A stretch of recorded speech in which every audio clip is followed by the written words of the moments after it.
नमस्कार दोस्तों, आप सभी का स्वागत है हमारे और आप सभी के चैनल फिल्मी जानकारी में। आज हम फिर से एक रोचक जानकारी लेके आपके सामने पेश हुए हैं। उम्मीद करते हैं आपको यह कहानी और जानकारी जरूर पसंद आएगी। ललिता पवार ने हिंदी सिनेमा में बतौर लीड एक्ट्रेस अपनी शानदार शुरुआत की थी। हालांकि बाद में उनकी लाइफ में एक ऐसा मोड़ आया कि वह सिर्फ एक सपोर्टिंग स्टार बन के रह गई। अपने जीवन में उन्होंने एक से बढ़कर एक नेगेटिव किरदार निभाए, जिन्हें देखकर ऑडियंस को नफरत हो जाया करती थी। उनके द्वारा निभाए गए इन्हीं बेहतरीन किरदारों में से एक है रामानंद सागर की रामायण में निभाया गया मंथरा का रोल, जिसे देख के आज भी लगता है कि भगवान राम के युग में जो मंथरा रही होगी वो बिल्कुल ललिता पवार की जैसी होगी। खैर, उनका निजी जीवन किसी रोलर कोस्टर की सवारी से कम नहीं है। अपनी प्रोफेशनल लाइफ में सफलता के शिखर को छूने वाली ललिता पवार की ज़िंदगी में एक समय वो भी था जब उनकी शादीशुदा लाइफ उनकी छोटी बहन ने ही बर्बाद कर दी थी। ललिता पवार ने महज 9 साल की उम्र में एक्टिंग करियर की शुरुआत की थी। 18 अप्रैल 1916 को जन्मी ललिता पवार का असली नाम अंबा लक्ष्मण राव था, जिसे बाद में बदल के उन्होंने ललिता पवार रख दिया था। इसी नाम ने उनको सिनेमा जगत में एक खास पहचान दिलाई। ललिता की पहली फिल्म राजा हरिश्चंद्र थी, जिसका निर्देशन वाई.डी. सरपोतदार ने किया था। वैसे तो यह फिल्म एक साइलेंट मूवी थी, लेकिन फिल्म में किए गए ललिता के काम को हर किसी ने खूब सराहा और इसके बाद उन्होंने कभी पीछे मुड़ के नहीं देखा। ललिता अपने जवानी की खूबसूरत एक्ट्रेस रही, जो फिल्मों में लीड रोल किया करती थी।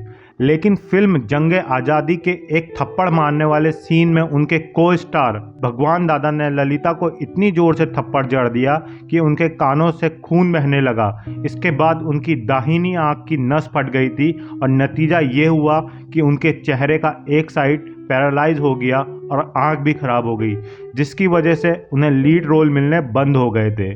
हालांकि ललिता पवार ने हार नहीं मानी और बतौर सपोर्टिंग एक्ट्रेस ज़बरदस्त कमबैक किया। उन्हें सख्त और डोमिनेटिंग सास के रोल मिलने लगे, जिन्हें उन्होंने इतनी शिद्दत से निभाए कि उनकी छवि बेस्ट विलन की बन गई। ये उनके नेगेटिव किरदार ही थे जिनकी वजह से उन्हें रामानंद सागर की रामायण में मंथरा का आइकॉनिक रोल मिला, जिसे उन्होंने अपनी दमदार एक्टिंग से अमर बना दिया। एक और जहां ललिता की प्रोफेशनल लाइफ सफलता से भरी रही, वहीं उनकी पर्सनल लाइफ काफ़ी मुश्किल भरी रही।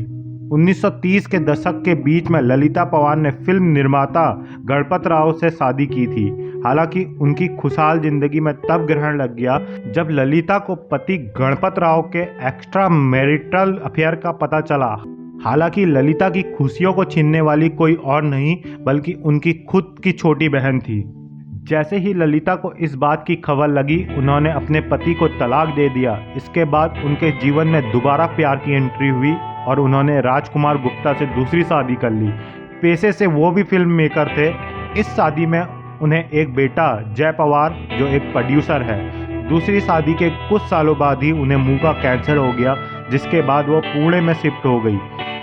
24 फरवरी 1998 को ललिता पवार ने अपने पुणे स्थित घर में अंतिम सांस ली। हालांकि उनके घर वालों को उनकी मौत का पता 3 दिन बाद चला। ललिता पवार ने महज 9 साल की उम्र में अभिनय करना शुरू कर दिया था। मेन लीड से सौतेली माँ और मंथरा तक उन्होंने अपने जीवन में कई यादगार किरदार निभाए। ये उनकी बेमिसाल एक्टिंग और अभिनय में उनका अमूल्य योगदान ही था, जिसके लिए उन्हें 1961 में भारतीय सिनेमा की पहली महिला के रूप में भारत सरकार द्वारा सम्मानित किया गया। इसके अलावा उन्हें ऋषिकेश मुखर्जी द्वारा निर्देशित फिल्म अनाड़ी में उनके प्रदर्शन के लिए बेस्ट सपोर्टिंग एक्ट्रेस का फिल्म फेयर अवार्ड भी मिला था। ललिता पवार ने अपने सालों के लंबे करियर में कई यादगार फिल्में और टीवी सीरियल में काम किया। उनकी कुछ बेहतरीन फिल्मों में से श्री 420, दहेज, नेताजी पालकर और अनाड़ी जैसी मूवी शामिल है। खैर, ये तो सभी जानते हैं कि फिल्मी दुनिया दूर से देखने पर जितनी शानदार और चकाचौंध भरी लगती है, अंदर से यह उतनी ही अंधेरे में भरी हुई। ग्लैमर की दुनिया को एक तरह का दलदल भी कहा जाता है, जिसमें अगर कोई फंस जाए तो उससे बाहर निकलना बेहद मुश्किल होता है। हालांकि अगर कोई एक्टर सफल हो जाए तो शायद उनकी लाइफ थोड़ी आसान हो जाती है, अन्यथा जीवन गुमनामी के अंधेरे में खोकर रह जाता है। कुछ स्टार्स तो ऐसे भी रहे हैं जिन्हें अंत समय में अपने परिवार का साथ तक नसीब नहीं हुआ। ललिता पवार भी उनमें से एक है। फिलहाल ललिता पवार की लाइफ के बारे में आपको हमारी ये स्टोरी कैसी लगी, आप हमें कमेंट करके ज़रूर बताइएगा। और ऐसी ही रोचक जानकारी जानने के लिए आप हमारे चैनल फिल्मी जानकारी को सब्सक्राइब भी कर सकते हैं। बस बेल आइकन दबाना मत भूलिएगा। धन्यवाद।